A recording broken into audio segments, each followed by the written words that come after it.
Dear student, मैं are के विद्यार्थी। आज के इस वीडियो सेशन में हम लोग झारखंड एकेडमिक काउंसिल के द्वारा जारी की गई इंग्लिश कोर के मॉडल क्वेश्चन पेपर का सेट 1 में पूछे गए सभी सवालों का जवाब जानने जा रहे हैं। यह मॉडल पेपर परीक्षा के दृष्टिकोण से काफ़ी महत्वपूर्ण होता है, क्योंकि मॉडल पेपर आने वाली परीक्षा का आईना होता है जो हमें बताता है कि आने वाले फाइनल एग्जामिनेशंस में किस तरीके के प्रश्न पूछे जाएंगे। सेट 1 में जो सवाल है उन सवालों को जानने से पहले हमें कुछ चीज़ों को जानना काफ़ी ज़रूरी होता है, और वह क्या ज़रूरी होता है मैं इस वीडियो में आपके साथ शेयर कर रहा हूँ। जब भी आप एग्जामिनेशन हॉल में जाते हैं, एग्जामिनेशन हॉल में जब आप प्रश्नों को सॉल्व करना शुरू करते हैं तो सबसे पहले आपको प्रश्न पत्र को पढ़नी चाहिए। हम भी यहाँ पर एक एग्जामिनेशन हॉल की तरह इस प्रश्न को सॉल्व करने की कोशिश करेंगे, ताकि आप समझते हुए फाइनल एग्जामिनेशंस में इसका प्रैक्टिस करते हुए आप लिख सकें।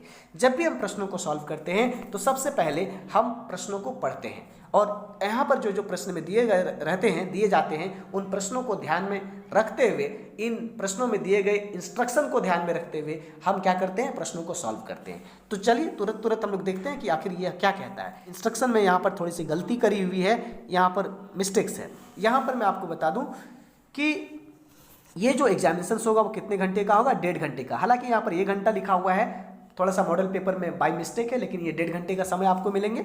सेट 1 के सवालों को हम लोग सॉल्व करेंगे, और टोटल जो अंक होंगे, टोटल जो मार्क्स होगा वो कितना होगा, 40 मार्क्स। और इस पूरे प्रश्नों को सॉल्व करने के लिए हमारे पास जो समय होगा 1.5 घंटा होगा। ये बात अब आप समझ गए होंगे। दूसरा, प्रश्नों को सॉल्व करने से पहले हमें जनरल इंस्ट्रक्शन को पढ़ना काफ़ी जरूरी होता है, क्योंकि जनरल इंस्ट्रक्शन हमें बताता है कि कौन सी बातों को ध्यान में रखते हुए हमें क्या करना है, प्रश्नों को सॉल्व करना है। तो चलिए हम लोग एक नज़र जनरल इंस्ट्रक्शन पे भी डाल लेते हैं। जनरल इंस्ट्रक्शन क्या कहता है, आप यहाँ पे देखेंगे कि जनरल इंस्ट्रक्शन कहता है, पहला इंस्ट्रक्शन जो देख पा रहे हैं, candidates are required to give their answers in their own words as far as practicable. कहता है कि विद्यार्थी को प्रश्नों का उत्तर अपने शब्दों में देना है जहां तक संभव हो सके।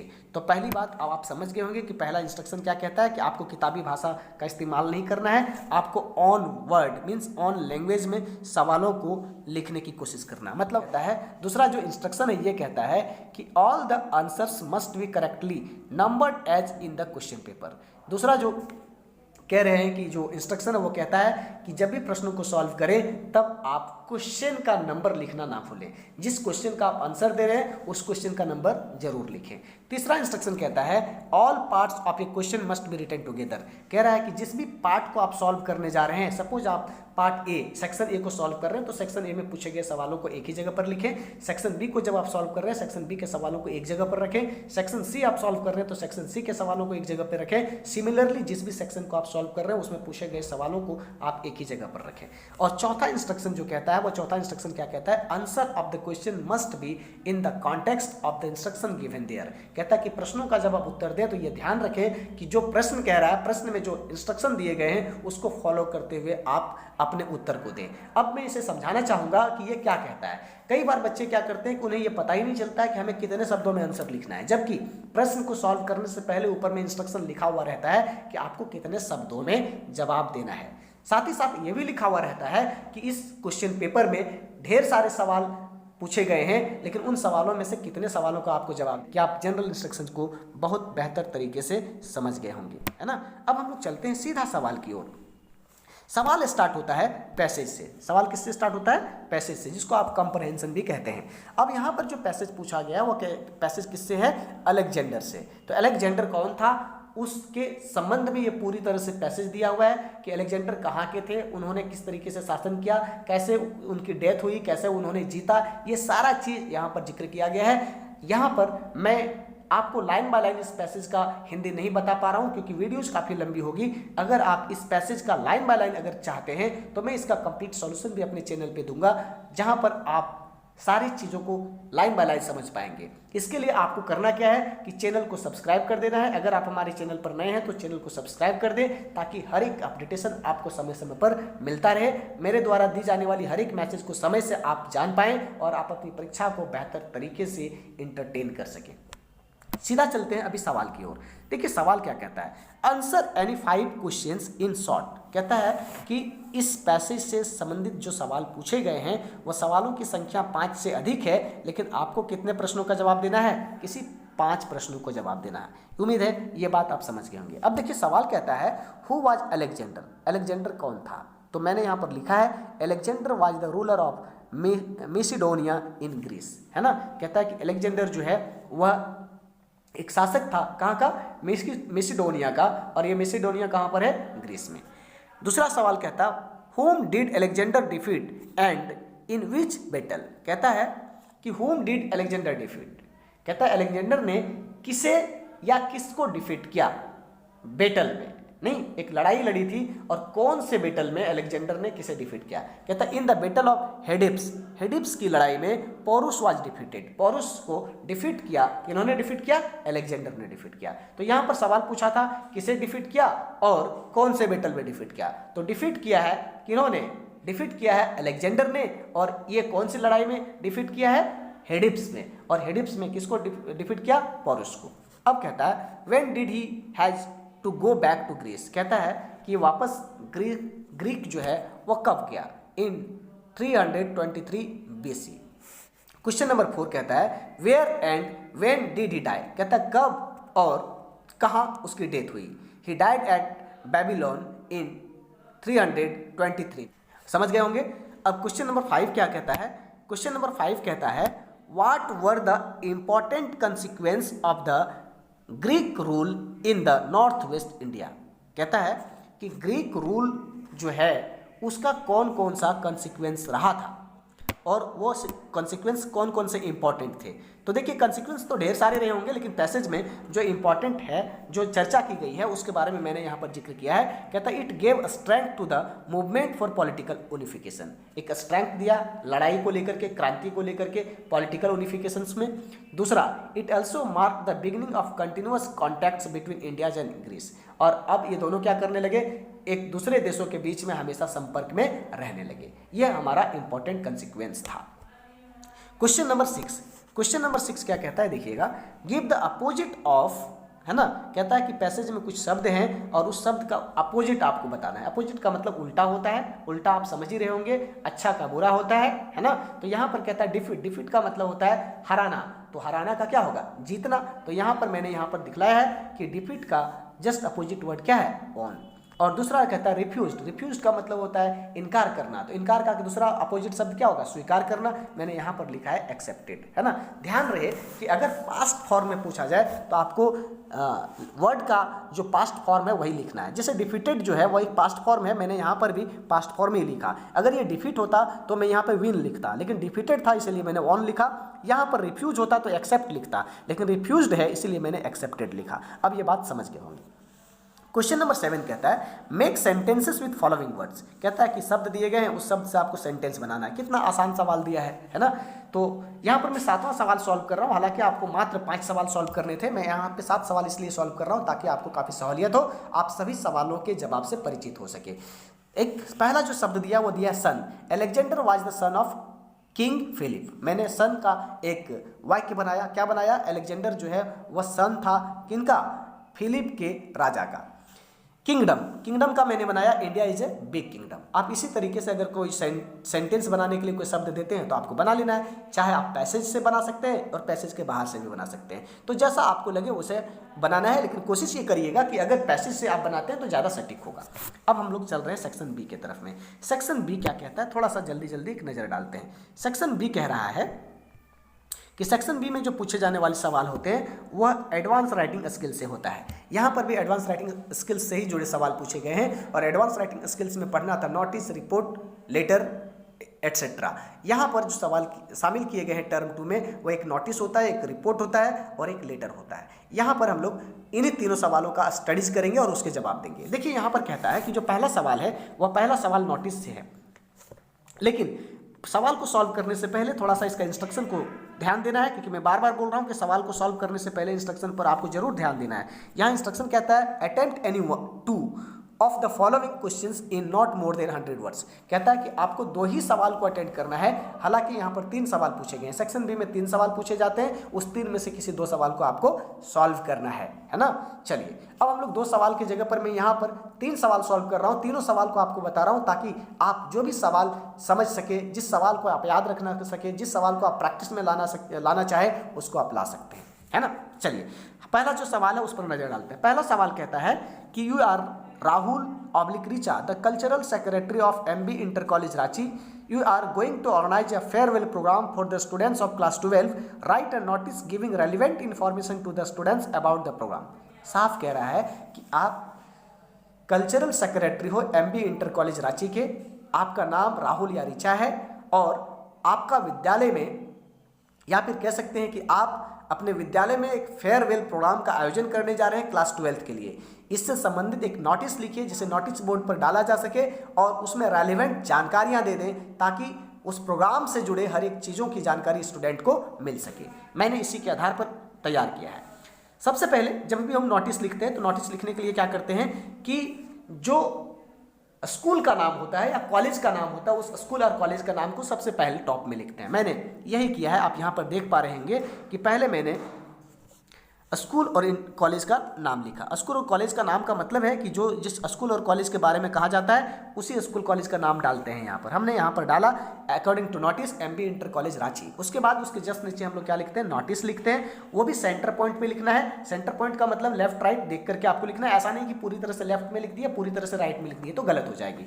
उसके जस्ट नीचे हम लोग एक डेट डालते हैं। आप यहाँ पर देख रहे होंगे कि मैंने भी यहाँ पर एक डेट डाला है। ये नोटिस लिखने का प्रोटोकॉल है, तरीका है। इसी तरीके से नोटिस को क्या करते हैं, हम लोग डिजाइन करते हैं या नोटिस को लिखते हैं। अब समझिए, इतना कुछ करने के बाद हम बॉडी कंटेंट लिखते हैं। देखिए बॉडी कंटेंट मैंने क्या लिखा है, all the students are informed that our college is going to organise a farewell programme for the students of class 12 on 15 March at 10 AM। कहता है कि सभी विद्यार्थियों को सूचित किया जाता है कि हमारा विद्यालय जो है वह क्या करने जा रहा है, एक फेयरवेल प्रोग्राम का आयोजन करने जा रहा है क्लास 12th के लिए 15 मार्च को, और समय उसकी कितनी बजे है, 10 बजे, विथ ग्रेट पॉम्प, बहुत ही धूमधाम से।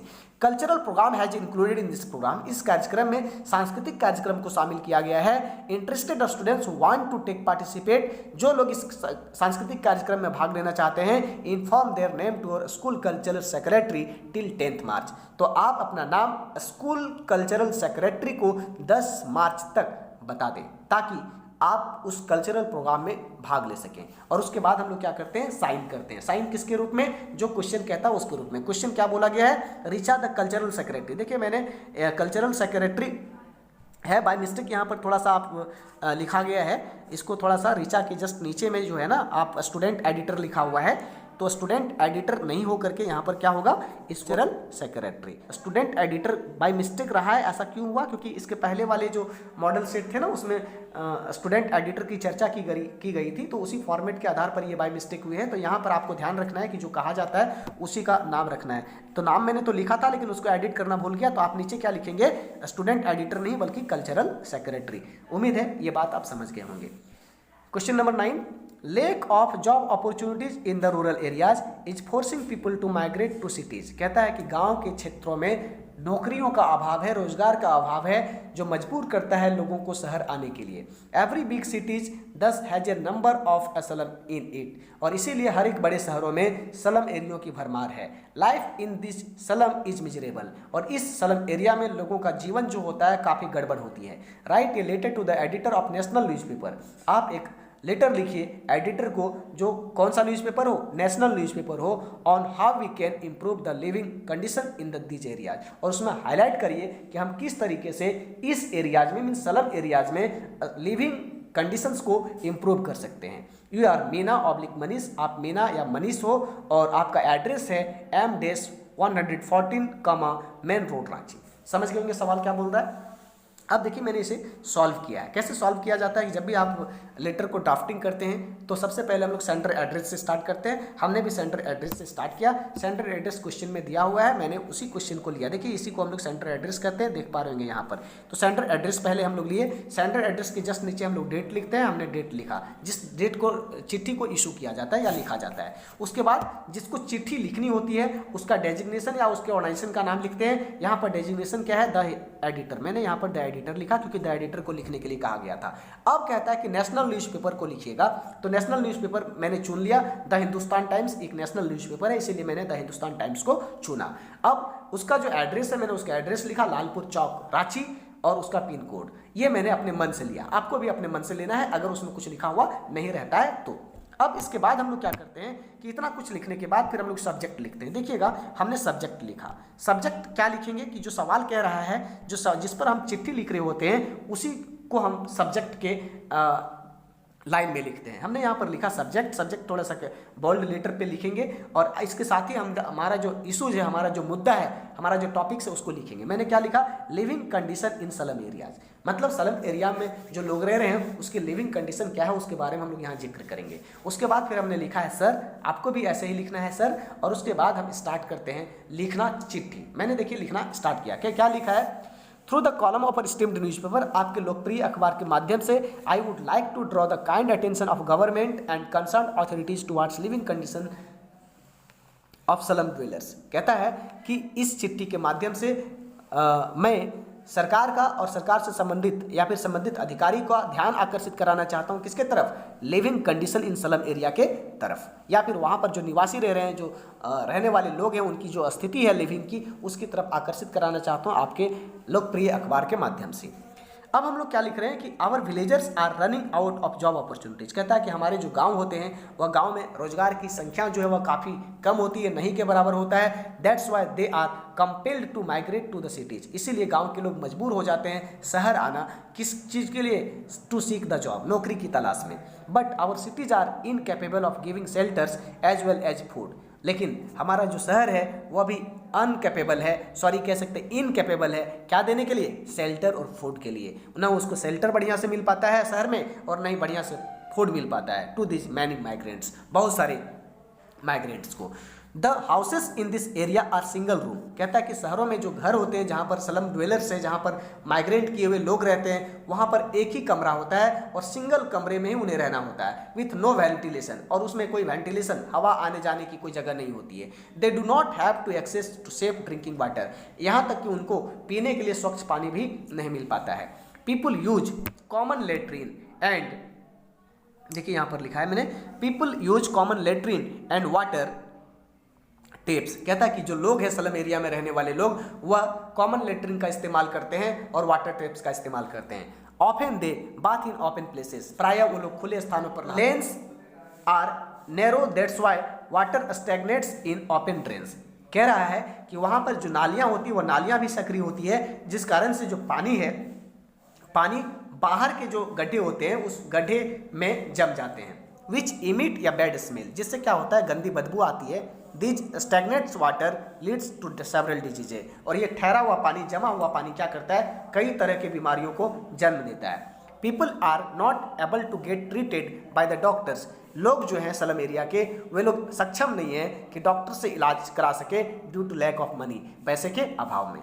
आई hope that you will read above mention facts, मुझे उम्मीद है कि आप ऊपर लिखी गई बातों को पढ़ेंगे and publish it in your steam newspaper, और आप अपने लोकप्रिय अखबार में इसे पब्लिश करेंगे, प्रकाशित करेंगे, सो दैट, ताकि concern authorities will look into the matter, ताकि संबंधित अधिकारी इस मैटर को देख पाएंगे and take a concrete steps to make their situation improve at the earliest, और जितना जल्दी हो सकेंगे इन स्लम ड्वेलर्स के जो स्टैंडर्ड ऑफ लिविंग है, लिविंग कंडीशन है, उसमें जितना जल्दी हो सके सुधार करेंगे। उम्मीद है कि यह पत्र आपको समझ में आ गया होगा। नीचे में हम लोग लिखते हैं योर्स ट्रूली, और फिर से जिसका नाम कहा जाता है उसका नाम, चिट्ठी में कहा गया है मीना, इसलिए हमने यहाँ पर क्या लिखा है, मीना। उम्मीद है कि ये बात आप समझ गए होंगे।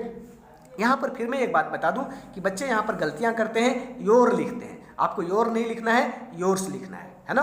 कई बार अब आपके मन में आएगा कि सर योर्स ट्रूली लिखना जरूरी है, नहीं, आप योर्स फेथफुली भी लिख सकते हैं, योर्स सिंसियरली भी लिख सकते हैं। उम्मीद है कि आपके मन का हर एक सवाल का जवाब आपको यहाँ पर मिल गया होगा। अब हम लोग चलते हैं आगे सवाल की ओर। देखिए अगला सवाल क्या कहता है,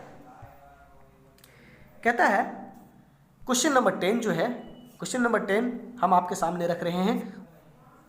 you are Manav Manisha the sports secretary of our school. कहता है कि आप अपने स्कूल के स्पोर्ट्स सेक्रेटरी हो, आपका नाम मानव या मनीषा है। लास्ट वीक यह yoga awareness programme was organised in your school. पिछले सप्ताह आपके विद्यालय में योगा अवेयरनेस प्रोग्राम का आयोजन किया गया था। Write a report on the programme to be publish in your school magazine. आप एक रिपोर्ट तैयार करिए जिसे आपके विद्यालय के मैगजीन में पब्लिश किया जा सके। ठीक है, तो योगा अवेयरनेस प्रोग्राम पर आपको एक रिपोर्ट लिखना है, जिस रिपोर्ट को क्या करना है, स्कूल मैगजीन में पब्लिश कराना है। मैंने यहाँ पर जब भी रिपोर्ट लिखना शुरू करते हैं तो सबसे पहले हम हेडिंग लिखते हैं। मैंने यहाँ पर हेडिंग लिखा, क्या लिखा, या report on yoga awareness programme. फिर जो रिपोर्ट लिख रहा होता है उसका नाम लिखते हैं उसके नीचे में। हमने उसके नीचे उसका नाम लिखा बाय मानव, स्पोर्ट्स सेक्रेटरी। मानव कौन है, स्पोर्ट्स सेक्रेटरी। अब आप कहेंगे कि क्या मनीषा नहीं ले सकते थे? आप चाहे मानव या मनीषा दो में से किसी एक को ले सकते हैं, और उसके साथ साथ उसका जो डेजिग्नेशन है, उसका जो पद है, उसको लिखते हैं। पद क्या है, स्पोर्ट्स सेक्रेटरी का। मैंने स्पोर्ट्स सेक्रेटरी लिख दिया। अब इसके बाद क्या करते हैं, बॉडी कंटेंट लिखते हैं। बॉडी कंटेंट का मतलब कि आखिर किस तरीके से इस योगा प्रोग्राम का वहाँ पर आयोजन हुआ, कितने लोगों ने भाग लिया, कौन क्या वहाँ का मेन अट्रैक्शन था, इन सारी चीज़ों को यहाँ चर्चा करेंगे। देखिए, कहता है लास्ट वीक ये yoga awareness programme was organised in my school auditorium by the sports club of our school. कहता है पिछले सप्ताह योगा अवेयरनेस प्रोग्राम का आयोजन हमारे विद्यालय के ऑडिटोरियम में स्पोर्ट्स क्लब के द्वारा किया गया। It was a big draw for the public of the city. और यह एक बहुत बड़ा अट्रैक्शन था शहर के लोगों के लिए। The club hosted the programme successfully. Sports club ने इस प्रोग्राम को काफ़ी सफलतापूर्वक संचालन किया। Swami Ramdev noted yoga Guru was the main attraction about 4 years। कहता है कि इस योगा अवेयरनेस प्रोग्राम के लिए स्वामी रामदेव जी को नोटेड किया गया था, जो लोगों के लिए मेन अट्रैक्शन था।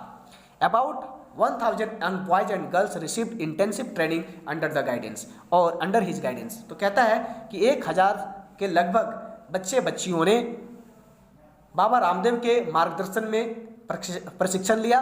प्राणायाम और the art of breathing was highlighted in the programmes. कहता है कि प्राणायाम और आर्ट ऑफ ब्रीदिंग को इस प्रोग्राम में हाईलाइट किया गया। Swami ji also highlighted the role of yoga in our life. Swami ji ने यह भी बताया कि हमारे जीवन में योग का कितना बड़ा योगदान है।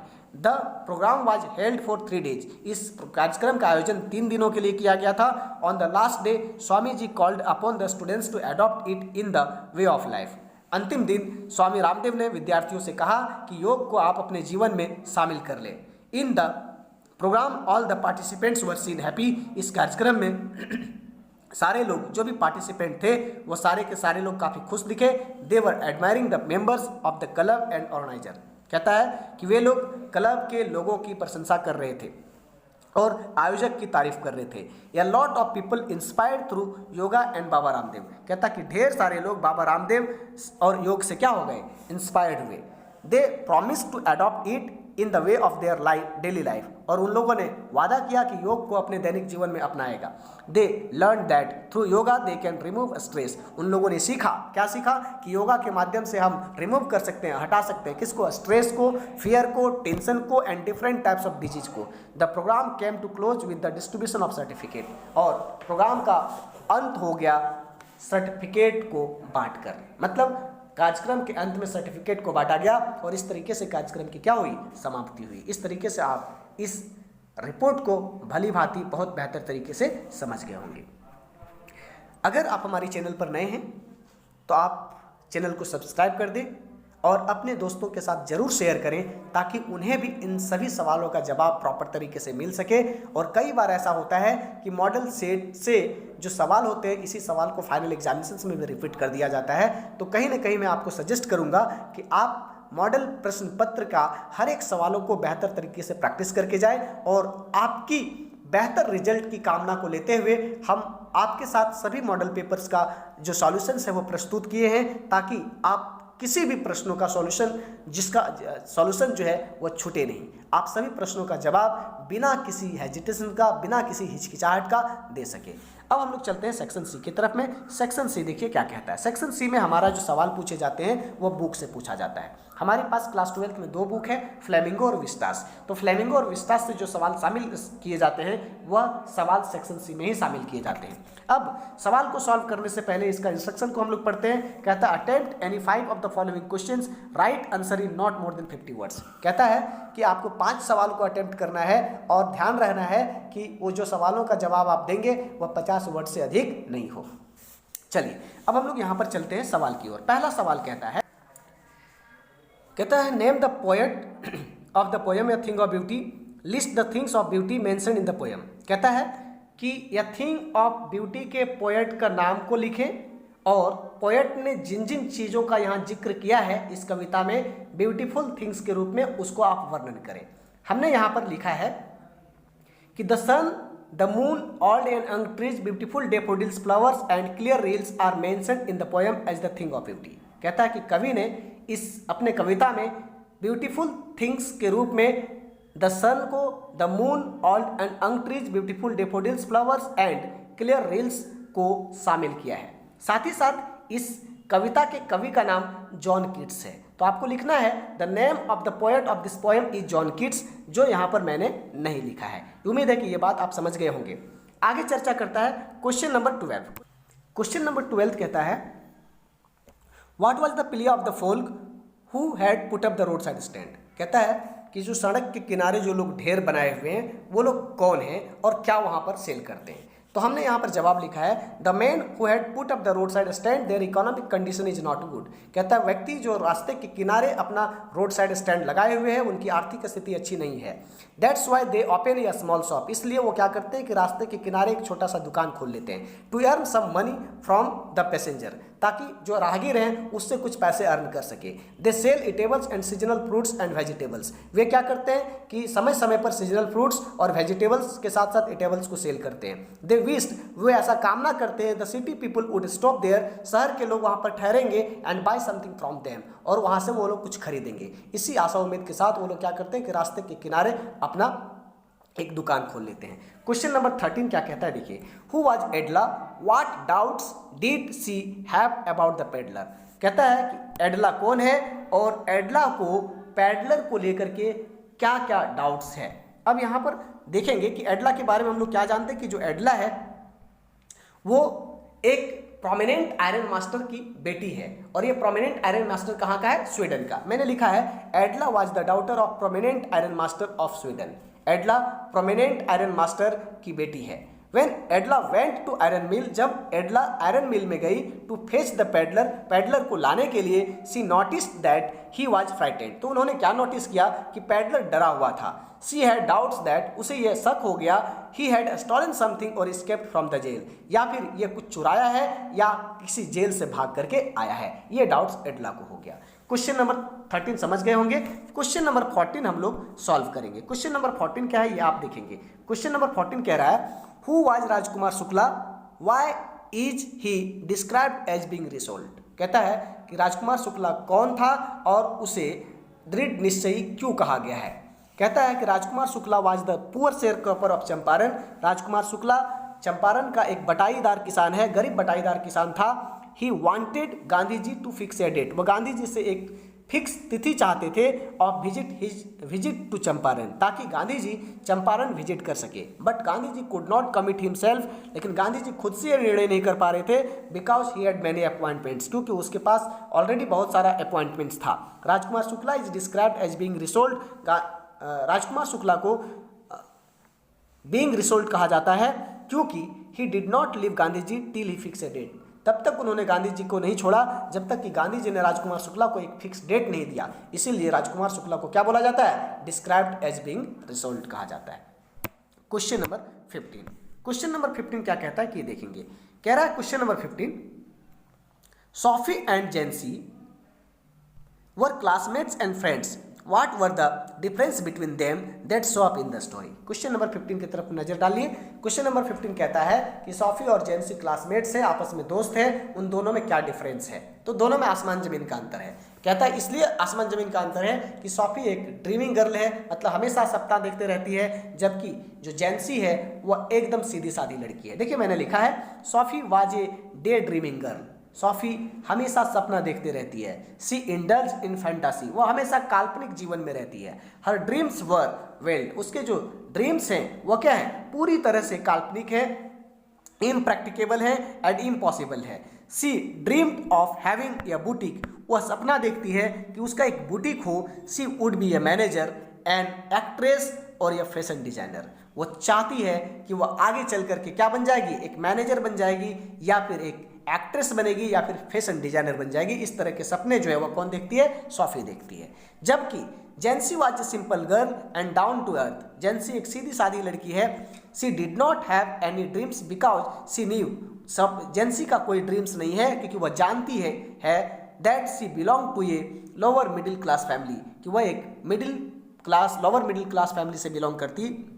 सी destined to work in a biscuit factory after completing the school, और उसे ये पता है कि आफ्टर स्कूल मतलब विद्यालय कंप्लीट होने के बाद वह जो काम करेगी वो कहाँ पर करेगी, बिस्किट फैक्ट्री में। These are the differences between Sophie and Jansie, ये जो डिफरेंस है वही उन दोनों के बीच में है, that show up in the story, जो कहानी में दिखलाया गया है। उम्मीद है कि ये क्वेश्चन आप समझ गए होंगे। क्वेश्चन नंबर 16 कहता है, क्वेश्चन नंबर 16 क्या कह रहा है देखिएगा, who is Anand, who is Anand, है ना। What advice did he offer Bama, कहता है आनंद कौन है और आनंद बामा को कौन सा सलाह देता है।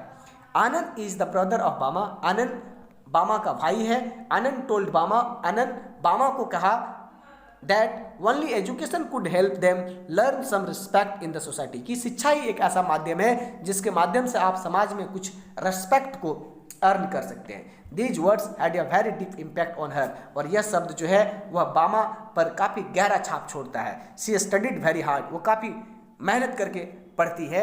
एंड आनंद हैड अर्ज्ड, और आनंद जो उससे अर्ज किया था, आग्रह किया था, सी stood first in her class, और फिर वह अपने विद्यालय में फर्स्ट क्लास पाती है, मीन्स पहला पोजीशन पाती है। समझ गए होंगे। अब next one, question number 17, what was Roger Skunk's problem, Roger Skunk's का क्या प्रॉब्लम था। How was he treated by the other woodland creatures, और अन्य प्राणियों के द्वारा रोजर स्कंक को किस तरीके से ट्रीट किया जाता था। तो कहता है कि Roger skunk was a small Woodland creature, Roger skunk एक छोटा सा प्राणी है जंगल का। ही स्मेल्ट वेरी वेट, जो काफ़ी बदबूदार है। No other animal wanted to play with him, कोई भी जंगल का प्राणी उसके साथ खेलना नहीं चाहता, due to his dirty smell, उसके गंदे बदबू के कारण। They teased him by calling stinky skunk, वे लोग उसे चिढ़ाते हैं ये कहते हुए कि तुम एक स्टिंकी स्कंक हो। ही वुड बिकम सैड, और इस बात को लेकर के वह उदास हो जाता है। And 2 round tears would flow from his eyes, और उसके आंख से आंसू निकल पड़ते हैं। समझ गए होंगे क्वेश्चन नंबर 17। अब क्वेश्चन नंबर 18 की तरफ में हम लोग बढ़ेंगे, लेकिन 18 नंबर क्वेश्चन जो है वो किसमें पूछा गया है, सेक्शन डी में। देखिए सेक्शन डी क्या कहता है। सेक्शन डी में हम लोग को लॉन्ग सवाल पूछे जाते हैं। सेक्शन डी की तरफ हम लोग क्लिक करते हैं, ये सेक्शन डी है, और सेक्शन डी में जो सवाल पूछे जाते हैं वहाँ पर 2 सवाल होते हैं, और 2 में से किसी एक सवाल का जवाब देना होता है। और सॉल्व करने से पहले इसके इंस्ट्रक्शन पर हम लोग ध्यान देते हैं। इंस्ट्रक्शन क्या कहता है, answer any one of the following question in not more than 100 words. कहता है कि सेक्शन डी में 2 सवाल को शामिल किए गए हैं, उस 2 सवाल में से किसी एक सवाल को आपको जवाब देना है। देखिए वो दोनों सवाल कौन है। पहला सवाल यहाँ पर देख पा रहे होंगे, कहता है in the story rat trap, in the story rat trap, in the story rat trap what made the peddler finally change his veg. कहता है कि रैट ट्रैप की कहानी में पैडलर जो है वह अपने तौर तरीकों को बदल लेता है।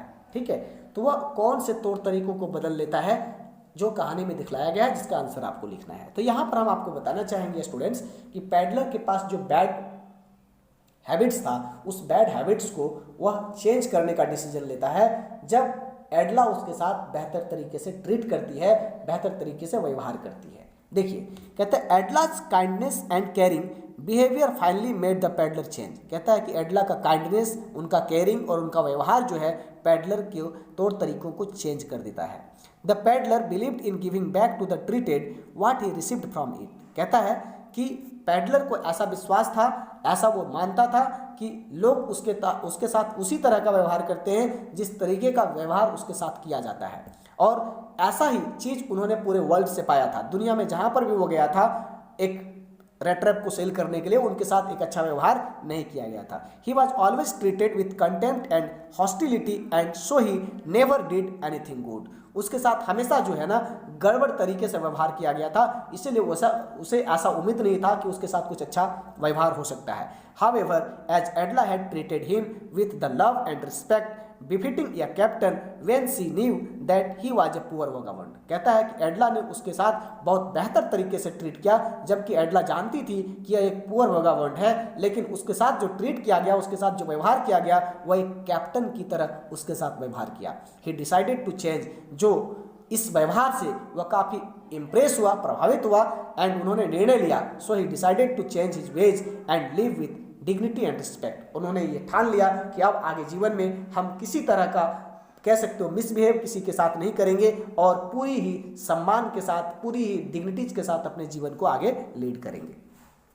उम्मीद है कि आप क्वेश्चन नंबर 18 को समझ गए होंगे। अब क्वेश्चन नंबर 19 को हम लोग देखेंगे। क्वेश्चन नंबर 19 क्या कहता है, आपके सामने है question number 19। What activities did Bama witnessed on her way back from school? कहता है कि बामा जो है जब अपने विद्यालय से वापस आती है तो रास्ते में वह कौन कौन से एक्टिविटीज को देखती थी, है ना। तो कौन कौन सी एक्टिविटीज देखती थी, कहता है कि विद्यालय से बाहर निकलती थी, वापस जब घर आती थी तो कई सारी चीजें वहां दिखने को मिलता था। कौन कौन सी चीजें दिखने को मिलता था सड़क में, यहाँ हम लोग देखेंगे।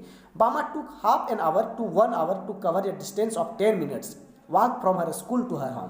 कहता है कि स्कूल से घर आने में 10 मिनट लगने चाहिए थे, लेकिन बामा आधा से 1 घंटे का समय लेती थी अपना घर वापस आने के लिए। This was because she like to watch the performing monkey. ऐसा इसलिए होता था क्योंकि बामा को पसंद था क्या देखना, मीन्स मंकी परफॉर्मिंग डांस। कहता है कि मंकी को नचाया जाता था, बंदरों को नचाया जाता था, ये देखना बामा को पसंद था। The snake which the snake charmers kept in his box. कहता है कि जो सपेरा होता था, सपेरा भी सांपों को अपने बक्से में रखता था, सांप को नचाता था, इन सारी चीज़ों को देखना उसे पसंद था। एंड द साइकिलिस्ट, जो साइकिलिस्ट साइकिल चलाने वाले होते थे, who did not gate of his cycle for 3 days, जो 3 दिन से साइकिल से उतरे नहीं थे।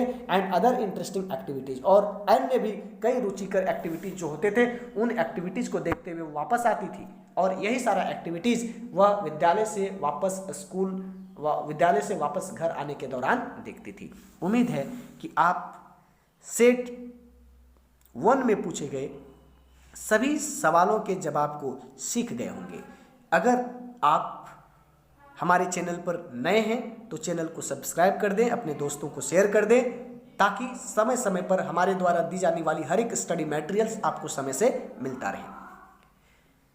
उम्मीद है कि यह पूरा सेशन आपको काफ़ी पसंद आया होगा।